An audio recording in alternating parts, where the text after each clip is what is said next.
Dites-moi, pourquoi vous êtes là aujourd'hui? C'est quoi? Écoutez, je me présente, M. Sidoum, imam et théologien. Je suis avant tout ici pour dénoncer la barbarie et le crime infâme. Au XXIe siècle, c'est intolérable et inqualifiable d'assassiner un homme au nom de son droit à s'exprimer. On appelle cela sa liberté de conscience. Mais je ne suis pas ici uniquement pour ça. Je ne suis pas seulement venu ici pour dénoncer ou me justifier en tant que musulman que cette pratique n'est pas dans les textes du Coran.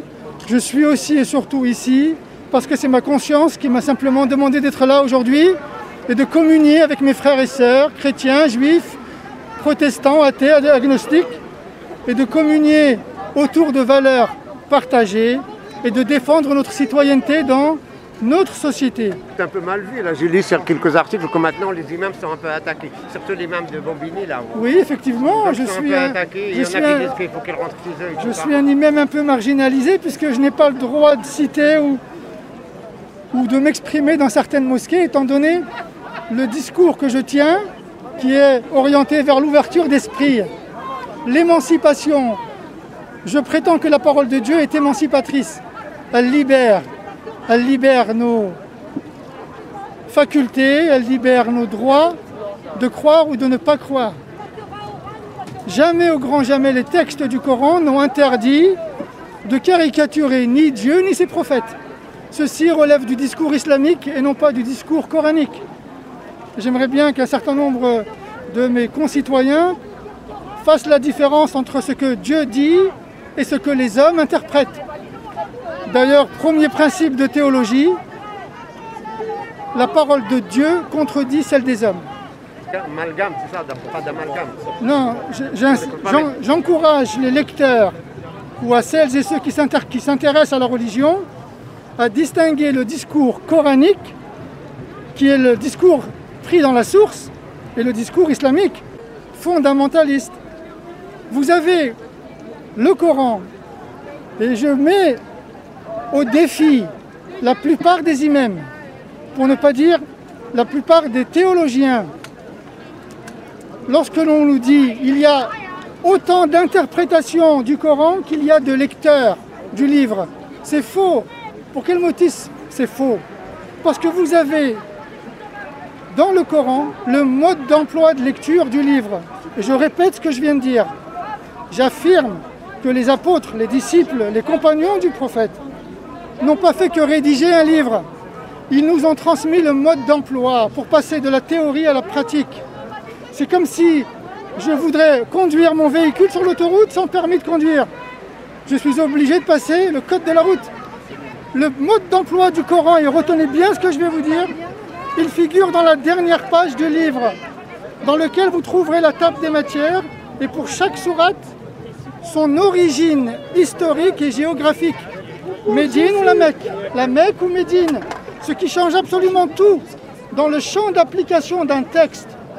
Quand on veut imposer une loi coranique dans une société qui n'est pas islamique, on doit d'abord rechercher si le champ d'application d'un texte peut s'appliquer dans une société non musulmane. Or, vous comprendrez aisément qu'à la dernière page du Coran, quand vous retrouverez la table des matières, vous trouverez systématiquement si la sourate est mécoise ou médinoise. Si elle est mécoise, d'abord vous constaterez qu'il n'y a aucun texte de loi dans une sourate mécoise, tout simplement parce que le messager ne pouvait pas l'appliquer dans une société contrôlée par l'empire païen. Et c'est fondamentalement important. Beaucoup de musulmans, pour ne pas dire 95% de ma propre communauté de foi, fait l'amalgame et souhaite qu'on puisse appliquer tous les textes de loi dans toutes les sociétés, ce que Dieu n'a jamais dit. Et ce sont les compagnons qui nous l'ont fait savoir lorsqu'ils nous disent que telle sourate ou bien que tel extrait du Coran que tu es en train de lire est rattaché à une origine historique et géographique qui ne te permet pas de l'appliquer dans toutes les sociétés du monde. Raison pour laquelle, quand le prophète vit à la Mecque, il est dans une société majoritairement païenne où le culte et l'adoration des idoles.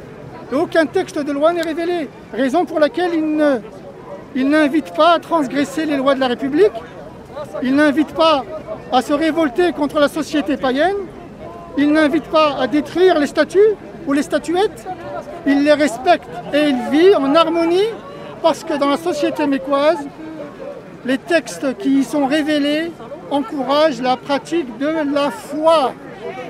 Et aujourd'hui, un certain nombre de musulmans veulent pratiquer la religion avec des valeurs inversées dans lesquelles ils imposent et ils ordonnent la pratique de tous les textes de loi dans une société que l'on peut identifier à la société mécoise de l'époque.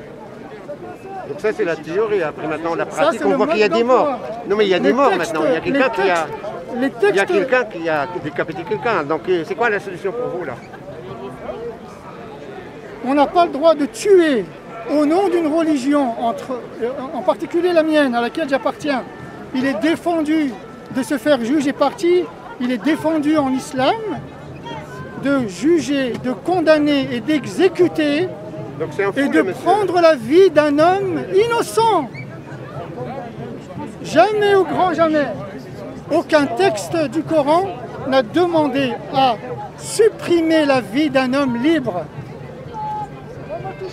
Merci à vous. Merci. C'est bravo.